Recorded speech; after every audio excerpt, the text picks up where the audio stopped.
Warren Buffett has always been thought to be the best, if not one of the best investors of all time, but that title came under fire pretty recently. In 2020, we had someone that came up relatively out of nowhere. She'd been a name that had been thrown around for a while, but 2020 was really her year where she took over the top spot as being one of the most popular investors of all time.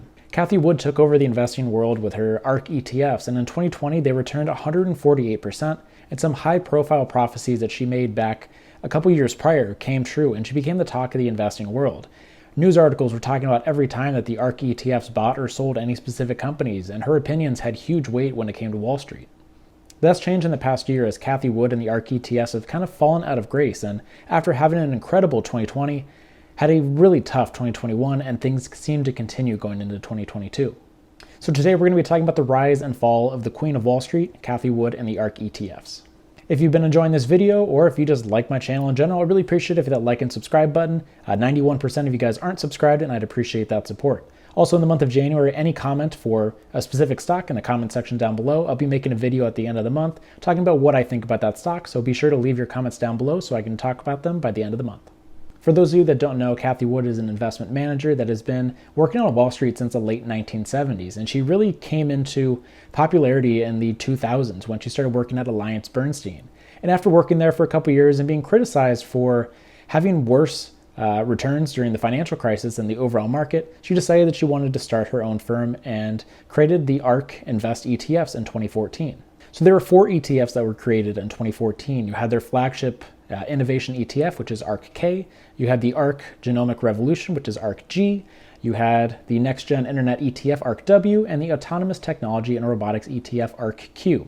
This made the family of ETFs that allowed Cathie Wood to buy and sell innovative companies that she really believed in for the long run. And in 2019, they added their FinTech Innovation ETF, which is ARKF.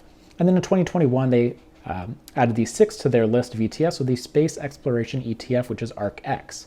So in 2022, she now has 6 ETFs that she mainly controls with her board of trustees, but she has the biggest influence overall and has allowed these ETFs to follow what she believes is the best course of action for investing in innovative companies. And in 2020, 2019, she was highly respected, and this was seen to be as good as the spot as any to invest in innovative companies. Wood, since she rose to fame, has always been known for her bold predictions, and she's doubled down on a couple of them. The first and probably the most famous one is in February of 2018. She went on CNBC and said that she expected that Tesla stock, which had been struggling for a long time, was going to reach $4,000 in 5 years, which is an 1,100% increase from where it was at the time that she made that prediction. And then she doubled down on that prediction in May of 2019. After the stock had fallen 30%, if you remember those times, Tesla was not the high flyer that we know it today. It was really struggling after some problems putting cars on the road and some problems with Elon tweeting some things that he wasn't supposed to be tweeting. But she ended up being right. Tesla hit $4,000 on a split basis in January of 2021, which is a couple years before she actually predicted, which is, she said it was going to be in 5 years, and I think it happened in 3 years. And then November 2020, she came out and said that she expected Bitcoin to reach $500,000. Didn't give a time frame for that one, but if you've been following Bitcoin for a bit recently, it has fallen from its highs of around 68,000 and has a long way to go, currently sitting in the low 40s. As a result of her management of ARK and the famous Tesla predictions that ended up coming true faster than she even expected, she was named the best stock picker of 2020 and rose to fame. And as I mentioned, people were really keen on following the type of stocks that she was buying. You could follow the types of companies that she was adding to each of her 6 ETFs online, and it was very public information to see what she was buying and selling. I remember back in those days, you could just Google stock, and one of the first things that usually popped up for these newer companies is if Cathie Wood thought highly or poorly about the overall company. At that time, hype was starting to build around Cathie Wood and her longevity, as she had taken these ARK ETFs and had risen to popularity and had incredible returns. I mentioned 148% returns in 2020. And there was starting to become the comparisons of Cathie Wood becoming the next Warren Buffett. When you look at Warren Buffett's Berkshire Hathaway's return since 2001, their largest annual change was in 2013, where they gained 32%.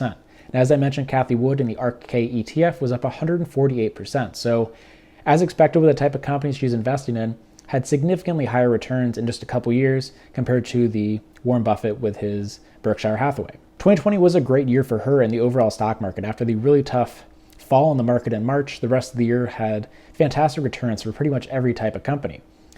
But there were also plenty of critics at this time that were talking about some problems in her investing strategy. The main criticism was that her ETFs were very top-heavy when it came to the type of companies that she was owning. When you look at most ETFs, you can see the weightings of each ETF to see what holdings that they have, but the ARK ETFs have been notoriously known as having very high weighting at the top. When you look at ARKK's holding, you can see some of the top winners of 2020. Tesla was weighting of 8.7% and was up 743% in 2020. Then you have Roku, which was 6% of ARKK, gained 148% in 2020 and 337% in 2019. Teladoc, which is ticker symbol TDOC, was 6% of ARKK and gained 139%. But if you've seen from the graphics that I've been putting up during this time, they had fantastic 2019s and 2020s, but besides Tesla, they've all had really tough 2021s. And when I graph ARKK and the top stocks by weight, you can see that Tesla is the only company that was positive in the past year. The rest of them have slid significantly, some of them down around 60% like Teladoc. As a result, ARKK was down 38% in 2021 and continues to have a tough time going into 2022.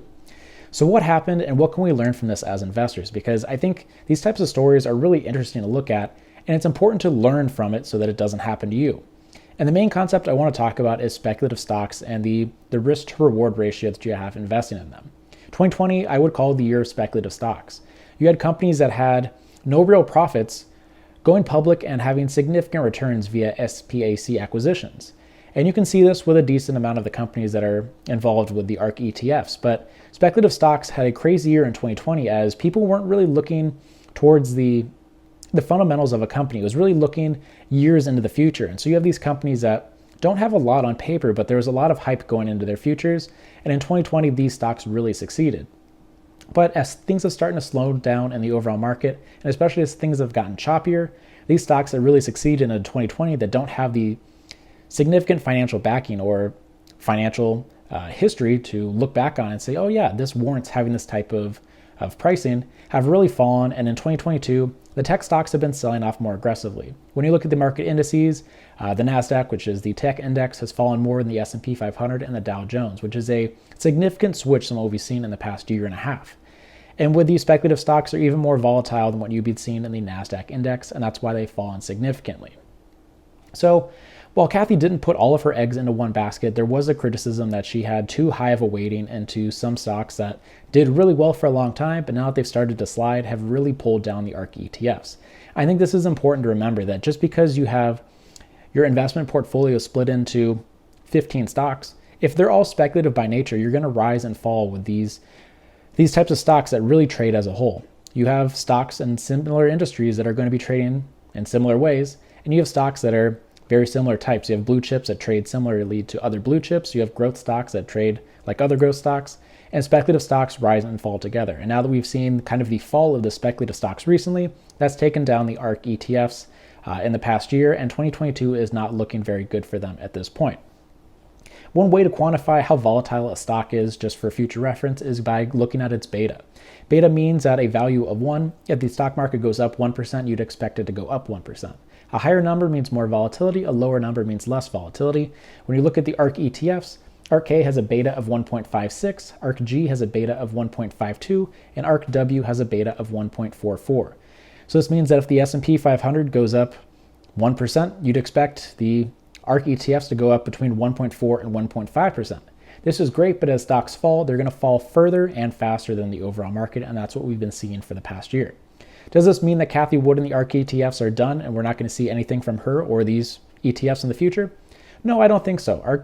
And specifically Cathie Wood, I have a lot of respect for her, and I think she's a great stock picker. But the type of markets have changed recently, and it'll be very interesting to see how she changes her strategy as we've gone from this time where interest rates are pretty much zero, speculative stocks are taking over, to a time where interest rates are going to be rising soon, and we have some worries about inflation and just the future. So it's going to be very interesting to see what she does with that going forward, and I'm very excited to see what news comes out of ARK to see if they can rebound in 2022 after having a really tough 2021.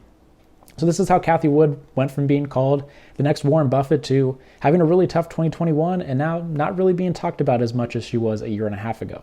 Let me know what you guys thought about my discussion of Cathie Wood and the ARK ETFs in the comment section down below. And be sure to leave stocks you guys want me to talk about in January in the comment section down below. If you made it this far, I really appreciate it, and I will see you in the next video.